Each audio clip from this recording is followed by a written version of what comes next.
أيها المسلم، إن من أعظم ما يستقبل به رمضان التوبة الصادقة والرجوع الحق إلى الله جل وعلا، فكيف يرجى نور الطاعة مع ظلمة المعصية؟ وكيف ينتظر صفاء القلب وهو مثقل بالآثام؟ وتوبوا إلى الله جميعا أيها المؤمنون لعلكم تفلحون.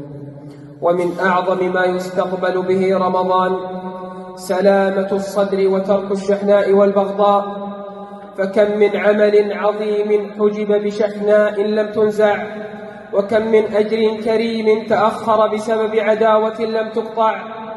قال صلى الله عليه وسلم: تعرض الأعمال فيغفر لكل عبد لا يشرك بالله شيئا إلا رجلا كانت بينه وبين أخيه شحناء، فيقال: أنظروا هذين حتى يصطلحا. ومن أعظم ما يستقبل به رمضان تعويد النفس على الطاعات قبل دخوله. عود نفسك